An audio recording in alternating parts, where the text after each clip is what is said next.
அண்மை செய்தி. தமிழக தலைமை செயலாளராக சாய்குமாரை நியமித்த தேர்தல் ஆணையத்தின் உத்தரவை ரத்து செய்ய கோரிய வழக்கு தற்பொழுது சென்னை உயர்நீதிமன்றத்தால் தள்ளுபடி செய்யப்பட்டிருக்கிறது. அண்மை செய்தியாக நாம் பார்த்துக் கொண்டிருக்கிறோம். இதுகுறித்த கூடுதல் விவரங்களை செய்தியாளர் கிருஷ்ணமூர்த்தி வழங்க நாம் கேட்கலாம். வணக்கம் கிருஷ்ணமூர்த்தி, இது தொடர்பான கூடுதல் விவரங்கள். வணக்கம். புதுக்கோட்டை மாவட்டம் அறந்தாங்கியைச் சேர்ந்த வீராசாமி என்பவர் தாக்கல் செய்துள்ள இந்த மனுவில் தமிழக சட்டமன்ற தேர்தல் நடைமுறைகள் முன்னேற்றத்தில் இருந்த சூழலில் ஏப்ரல் 8ஆம் தேதி தமிழக தலைமைச் செயலராக இருந்த முருகானந்தத்தை மாற்றிவிட்டு அந்த பதவிக்கு சாய்குமாரை நியமித்து தேர்தல் ஆணையம் உத்தரவு ஒன்றை பிறப்பித்தது. எதிர்க்கட்சித் தலைவர் எடப்பாடி பழனிசாமி முதல்வராக பதவி வகித்த காலத்தில் அவரின் செயலராக சாய்குமார் பணியாற்றியவர் என்று கூறியிருக்கிறார். தலைமைச் செயலராக நியமிக்கப்பட்ட அவர் எப்படி நடுநிலைமையுடன் செயல்படுவார் என்ற அச்சம் மக்கள் மத்தியில் ஏற்பட்டுள்ளதாகவும், இது சம்பந்தமாக தேர்தல் ஆணையத்திடம் அளித்த மனுவை பரிசீலிக்கவில்லை என்பதால் தலைமைச் செயலராக சாய்குமாரை நியமித்த அந்த உத்தரவை ரத்து செய்ய வேண்டும் என்றும் அந்த உத்தரவுக்கு தடை விதிக்க வேண்டும் என்றும் மனுவில் கோரிக்கை வைத்திருக்கிறார். இந்த வழக்கை விசாரித்த சென்னை உயர்நீதிமன்றத்தின் தலைமை நீதிபதி எஸ் ஏ தர்மாதிகாரி மற்றும் நீதிபதி ஜி அருள்முக அடங்கிய அமர்வு இந்த பணி தொடர்பாக தாக்கல் செய்யப்பட்டுள்ள இந்த பொதுநல வழக்கு விசாரணைக்கு உகந்த அல்ல என்று கூறி இந்த வழக்கை தள்ளுபடி செய்து நீதிபதிகள் உத்தரவிட்டிருக்கிறார்கள்.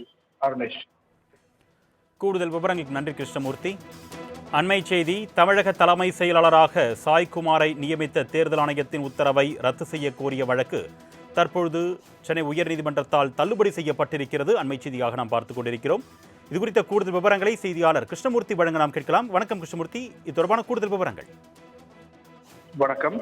புதுக்கோட்டை மாவட்டம் அறந்தாங்கியைச் சேர்ந்த வீராசாமி என்பவர் தாக்கல் செய்துள்ள இந்த மனுவில் தமிழக சட்டமன்ற தேர்தல் நடைமுறைகள் முன்னேற்றத்தில் இருந்த சூழலில் ஏப்ரல் 8ஆம் தேதி தமிழக தலைமைச் செயலராக இருந்த முருகானந்தத்தை மாற்றிவிட்டு அந்த பதவிக்கு சாய்குமாரை நியமித்து தேர்தல் ஆணையம் உத்தரவு ஒன்றை பிறப்பித்தது.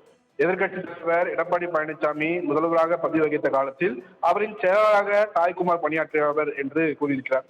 தலைமைச் செயலராக நியமிக்கப்பட்ட அவர் எப்படி நடுநிலைமையுடன் செயல்படுவார் என்ற அச்சம் மக்கள் மத்தியில் ஏற்பட்டுள்ளதாகவும், இது சம்பந்தமாக தேர்தல் ஆணையத்திடம் அளித்த மனுவை பரிசீலிக்கவில்லை என்பதால் தலைமைச் செயலராக சாய்குமாரை நியமித்த அந்த உத்தரவை ரத்து செய்ய வேண்டும் என்றும் அந்த உத்தரவுக்கு தடை விதிக்க வேண்டும் என்றும் மனுவில் கோரிக்கை வைத்திருக்கிறார். இந்த வழக்கை விசாரித்த சென்னை உயர்நீதிமன்றத்தின் தலைமை நீதிபதி எஸ் ஏ தர்மாதிகாரி மற்றும் நீதிபதி ஜி அருள்முக அடங்கிய அமர்வு இந்த பணி தொடர்பாக தாக்கல் செய்யப்பட்டுள்ள இந்த பொதுநல வழக்கு விசாரணைக்கு உகந்த அல்ல என்று கூறி இந்த வழக்கை தள்ளுபடி செய்து நீதிபதிகள் உத்தரவிட்டிருக்கிறார்கள். அருணேஷ், கூடுதல் விவரங்களுக்கு நன்றி கிருஷ்ணமூர்த்தி.